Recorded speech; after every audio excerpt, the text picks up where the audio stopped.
Predicament by Edgar Allan Poe. It was a quiet and still afternoon when I strolled forth in the goodly city of Edina. The confusion and bustle in the streets were terrible. Men were talking, women were screaming, children were choking, pigs were whistling, carts they rattled, bulls they bellowed, cows they lowed, horses they neighed, cats they caterwauled, dogs they danced. Danced? Could it then be possible? Danced. Alas, thought I, my dancing days are over. Thus it is ever. What a host of gloomy recollections will ever and anon be awakened in the mind of genius and imaginative contemplation, especially of a genius doomed to the everlasting and eternal and continual, and, as one might say, the continued and continuous, bitter, harassing, disturbing, and, if I may be allowed the expression, the very disturbing influence of the serene, and godlike, and heavenly, and exalted, and elevated, and purifying effect of what may be rightly termed the most enviable, the most truly enviable, nay, the most benignly beautiful, the most deliciously ethereal, and, as it were, the most pretty, if I may use so bold an expression, thing, pardon me, gentle reader, in the world, but I am always led away by my feelings. In such a mind, I repeat, what a host of recollections are stirred up by a trifle. The dogs danced. I could not. They frisked, I wept. They capered, I sobbed aloud. Touching circumstances, which cannot fail to bring to the recollection of the classical reader that exquisite passage in relation to the fitness of things, which is to be found in the commencement of the third volume of that admirable and venerable Chinese novel, The Jogoslo. In my solitary walk through the city I had two humble but faithful companions. Diana, my poodle, sweetest of creatures. She had a quantity of hair over her one eye, and a blue ribbon tied fashionably around her neck. Diana was not more than 5 inches in height, but her head was somewhat bigger than her body, and her tail being cut off exceedingly close, gave an air of injured innocence to the interesting animal which rendered her a favorite with all. And Pompey, my Negro, sweet Pompey, how shall I ever forget thee? I had taken Pompey's arm. He was 3 feet in height, I like to be particular, and about 70 or perhaps 80 years of age. He had bow legs and was corpulent. His mouth should not be called small, nor his ears short. His teeth, however, were like pearl, and his large full eyes were deliciously white. Nature had endowed him with no neck, and had placed his ankles, as usual with that race, in the middle of the upper portion of the feet. He was clad with a striking simplicity. His sole garments were a stock of 9 inches in height, and a nearly new drab overcoat which had formerly been in the service of the tall, stately, and illustrious Dr. Moneypenny. It was a good overcoat. It was well cut. It was well made. The coat was nearly new. Pompey held it up out of the dirt with both hands. There were 3 persons in our party, and 2 of them have already been the subject of remark. There was a third, that person was myself. I am the Signora Psyche Zenobia. I am not sucky snobs. My appearance is commanding. On the memorable occasion of which I speak, I was habited in a crimson satin dress, with a sky-blue Arabian mantelet, and the dress had trimmings of green agrafas, and 7 graceful flounces of the orange-colored auricula. I thus formed the third of the party. There was the poodle. There was Pompey. There was myself. We were 3. Thus it is said there were originally but 3 Furies, Melty, Nimmy, and heady meditation, memory, and fiddling. Leaning upon the arm of the gallant Pompey, and attended at a respectable distance by Diana, I proceeded down one of the populous and very pleasant streets of the now deserted Edina. On a sudden, there presented itself to view a church, a Gothic cathedral, vast, venerable, and with a tall steeple, which towered into the sky. What madness now possessed me? Why did I rush upon my fate? I was seized with an uncontrollable desire to ascend the giddy pinnacle, and then survey the immense extent of the city. The door of the cathedral stood invitingly open. My destiny prevailed. I entered the ominous archway, where then was my guardian angel, if indeed such angels there be. If distressing monosyllable, what world of mystery and meaning and doubt and uncertainty is there involved in thy two letters? I entered the ominous archway. I entered, and, without injury to my orange-colored auriculas, I passed beneath the portal and emerged within the vestibule. Thus it is said the immense river Alfred passed, and scathed and unwetted, beneath the sea. I thought the staircase would never have an end. Round. Yes, they went round and up, and round and up and round and up, until I could not help surmising, with the sagacious Pompey, upon whose supporting arm I leaned in all the confidence of early affection, I could not help surmising that the upper end of the continuous spiral ladder had been accidentally, or perhaps designedly, removed. I paused for breath, and, in the meantime, an accident occurred of too momentous a nature and a moral, and also in a metaphysical point of view, to be passed over without notice. It appeared to me, indeed I was quite confident of the fact, I could not be mistaken, no, I had, for some moments, carefully and anxiously observed the motions of my Diana. I say that I could not be mistaken. Diana smelt a rat. At once I called Pompey's attention to the subject, and he agreed with me. There was then no longer any reasonable room for doubt. The rat had been smelled, and by Diana. Heavens! Shall I ever forget the intense excitement of the moment? Alas! What is the boasted intellect of man? The rat. It was there, that is to say, it was somewhere. Diana smelled the rat. I could not. Thus it is said the Prussian Isis has, for some persons, a sweet and very powerful perfume, while to others it is perfectly scentless. The staircase had been surmounted, and there were now only 3 or 4 more upward steps intervening between us and the summit. We still ascended, and now only 1 step remained. 1 step, one little step.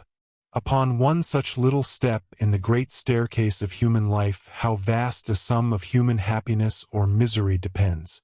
I thought of myself, then of Pompey, and then of the mysterious and inexplicable destiny which surrounded us. I thought of Pompey. Alas, I thought of love. I thought of my many false steps which have been taken, and may be taken again. I resolved to be more cautious, more reserved. I abandoned the arm of Pompey, and, without his assistance, surmounted the 1 remaining step, and gained the chamber of the belfry. I was followed immediately afterward by my poodle. Pompey alone remained behind. I stood at the head of the staircase, and encouraged him to ascend. He stretched forth to me his hand, and unfortunately in so doing was forced to abandon his firm hold upon the overcoat. Will the gods never cease their persecution? The overcoat is dropped, and, with one of his feet, Pompey stepped upon the long and trailing skirt of the overcoat. He stumbled and fell. This consequence was inevitable. He fell forward, and, with his accursed head, striking me full in the breast, precipitated me headlong, together with himself, upon the hard, filthy, and detestable floor of the belfry. But my revenge was sure, sudden, and complete. Seizing him furiously by the wool with both hands, I tore out a vast quantity of black, and crisp, and curling material, and tossed it from me with every manifestation of disdain. It fell among the ropes of the belfry and remained. Pompey arose and said no word, but he regarded me piteously with his large eyes and sighed. Ye gods, that sigh sunk into my heart. And the hair, the wool, could I have reached that wool I would have bathed it with my tears, in testimony of regret. But alas, it was now far beyond my grasp. As it dangled among the cordage of the bell, I fancied it alive. I fancied that it stood on end with indignation. Thus the happy-dandy Flos Aries of Java bears, it is said, a beautiful flower, which will live when pulled up by the roots. The natives suspend it by a cord from the ceiling and enjoy its fragrance for years. Our quarrel was now made up, and we looked about the room for an aperture through which to survey the city of Edina. Windows there were none. The sole light admitted into the gloomy chamber proceeded from a square opening, about a foot in diameter, at a height of about 7 feet from the floor. Yet what will the energy of true genius not effect? I resolved to clamber up to this hole. A vast quantity of wheels, pinions, and other cabalistic-looking machinery stood opposite the hole, close to it, and through the hole there passed an iron rod from the machinery. Between the wheels and the wall where the hole lay there was barely room for my body, yet I was desperate and determined to persevere.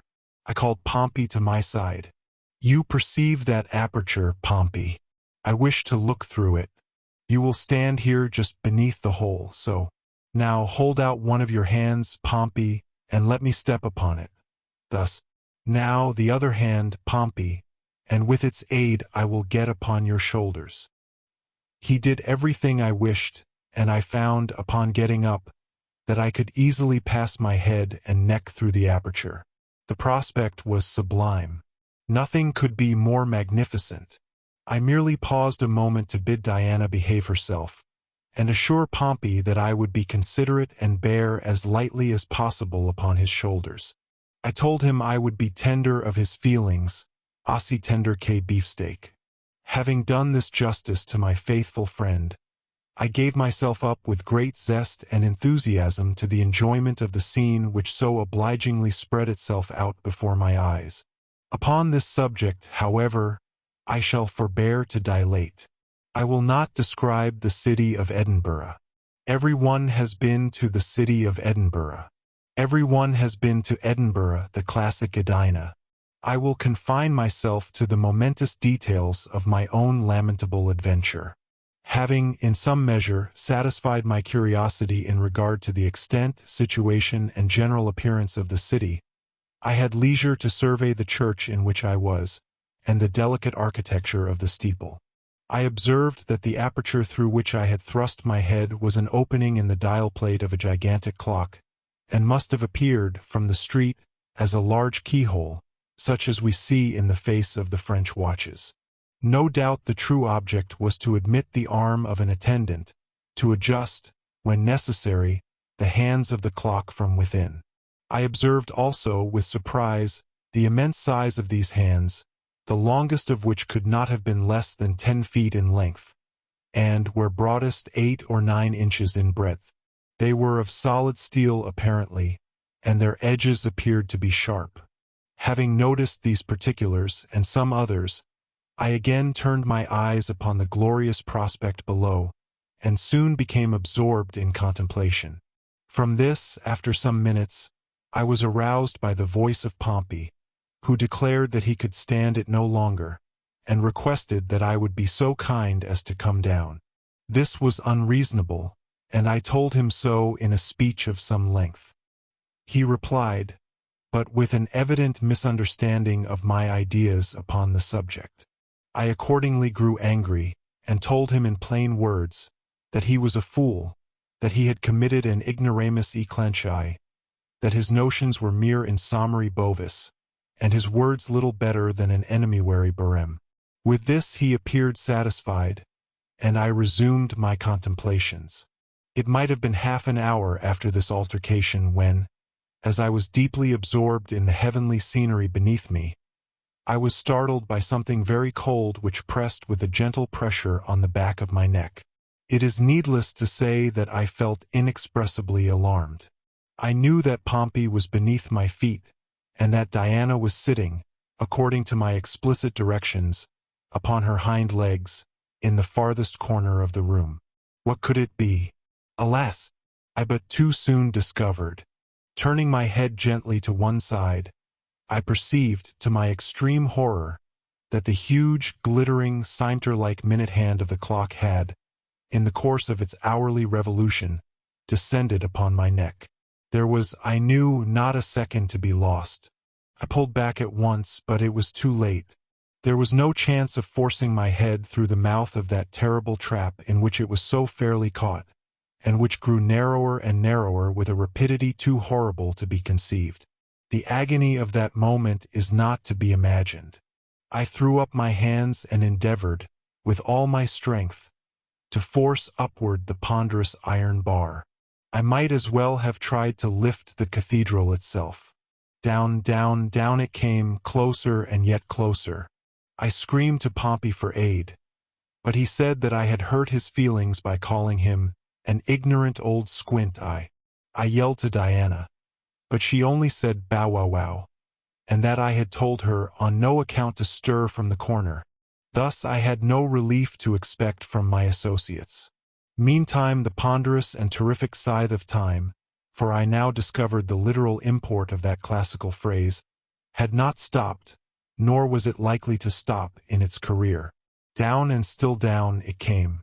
It had already buried its sharp edge a full inch in my flesh, and my sensations grew indistinct and confused. At one time I fancied myself in Philadelphia with the stately Dr. Moneypenny, at another in the back parlor of Mr. Blackwood receiving his invaluable instructions. And then again the sweet recollection of better and earlier times came over me, and I thought of that happy period when the world was not all a desert, and Pompey not altogether cruel. The ticking of the machinery amused me. Amused me, I say, for my sensations now bordered upon perfect happiness, and the most trifling circumstances afforded me pleasure. The eternal click-clack, click-clack, click-clack of the clock was the most melodious of music in my ears, and occasionally even put me in mind of the graceful sermonic harangues of Dr. Allan. Then there were the great figures upon the dial plate. How intelligent, how intellectual, they all looked, and presently they took to dancing the mazurka, and I think it was the figure V, who performed the most to my satisfaction. She was evidently a lady of breeding, none of your swaggerers, and nothing at all indelicate in her motions. She did the pirouette to admiration, whirling round upon her apex. I made an endeavor to hand her a chair, for I saw that she appeared fatigued with her exertions, and it was not until then that I fully perceived my lamentable situation. Lamentable indeed. The bar had buried itself 2 inches in my neck. I was aroused to a sense of exquisite pain. I prayed for death, and, in the agony of the moment, could not help repeating those exquisite verses of the poet Miguel de Cervantes. Veni burin, tan escondida, quiri no ti sentei veni. Pork and pleasure, deli mori. Nami, torni, dairy, witty. But now a new horror presented itself, and one indeed sufficient to startle the strongest nerves. My eyes, from the cruel pressure of the machine, were absolutely starting from their sockets. While I was thinking how I should possibly manage without them, one actually tumbled out of my head, and, rolling down the steep side of the steeple, lodged in the rain gutter which ran along the eaves of the main building. The loss of the eye was not so much as the insolent air of independence and contempt with which it regarded me after it was out. There it lay in the gutter just under my nose, and the airs it gave itself would have been ridiculous had they not been disgusting. Such a winking and blinking were never before seen. This behavior on the part of my eye in the gutter was not only irritating on account of its manifest insolence and shameful ingratitude, but was also exceedingly inconvenient on account of the sympathy which always exists between 2 eyes of the same head, however far apart. I was forced, in a manner, to wink and to blink, whether I would or not, in exact concert with the scoundrelly thing that lay just under my nose. I was presently relieved, however, by the dropping out of the other eye. In falling it took the same direction, possibly a concerted plot, as its fellow. Both rolled out of the gutter together, and in truth I was very glad to get rid of them. The bar was now 4 inches and a half deep in my neck, and there was only a little bit of skin to cut through. My sensations were those of entire happiness, for I felt that in a few minutes, at farthest, I should be relieved from my disagreeable situation. And in this expectation I was not at all deceived. At 25 minutes past 5 in the afternoon precisely, the huge minute hand had proceeded sufficiently far on its terrible revolution to sever the small remainder of my neck. I was not sorry to see the head, which had occasioned me so much embarrassment, at length make a final separation from my body. It first rolled down the side of the steeple, then lodged for a few seconds in the gutter, and then made its way with a plunge into the middle of the street. I will candidly confess that my feelings were now of the most singular, nay, of the most mysterious, the most perplexing and incomprehensible character. My senses were here and there at one and the same moment. With my head I imagined at one time that the head was the real Signora Psyche Zenobia, at another I felt convinced that myself, the body, was the proper identity. To clear my ideas on this topic I felt in my pocket for my snuff-box, but upon getting it and endeavoring to apply a pinch of its grateful contents in the ordinary manner, I became immediately aware of my peculiar deficiency, and threw the box at once down to my head. It took a pinch with great satisfaction, and smiled me an acknowledgment in return. Shortly afterward it made me a speech, which I could hear but indistinctly without ears. I gathered enough, however, to know that it was astonished at my wishing to remain alive under such circumstances.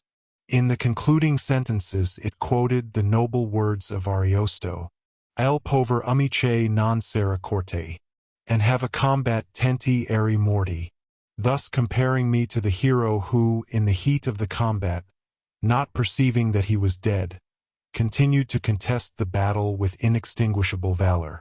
There was nothing now to prevent my getting down from my elevation, and I did so. What it was that Pompey saw so very peculiar in my appearance I have never yet been able to find out.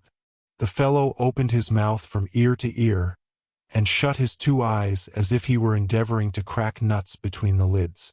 Finally, throwing off his overcoat, he made one spring for the staircase and disappeared. I hurled after the scoundrel these vehement words of Demosthenes, "Andrew Ophlegathon, you really make haste to fly," and then turned to the darling of my heart, to the one-eyed, the shaggy-haired Diana. Alas! What a horrible vision affronted my eyes. Was that a rat I saw skulking into his hole? Are these the picked bones of the little angel who has been cruelly devoured by the monster? Ye gods! And what do I behold? Is that the departed spirit, the shade, the ghost of my beloved puppy, which I perceive sitting with a grace so melancholy, in the corner? Hearken! For she speaks, and, heavens! It is in the German of Schiller. "Aunt stubby duck, so stubby done. Duck she, alas! And are not her words too true? And if I died, at least I died. For thee, sweet creature. She too has sacrificed herself in my behalf. Dogless, niggerless, headless. What now remains for the unhappy Signora Psyche Zenobia? Alas! Nothing. I have done. Here ends the story.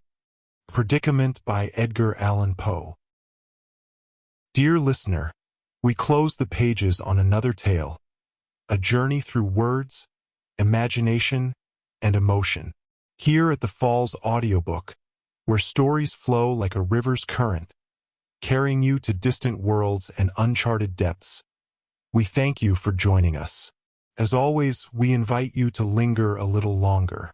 Subscribe to our channel to discover more stories waiting to be heard, each a cascade of voices, ideas, and artistry. And remember, every great story begins with a single word. Perhaps the next one will begin with you. Until our voices meet again, may your days be filled with quiet moments, rich pages, and the soothing sound of a story well told.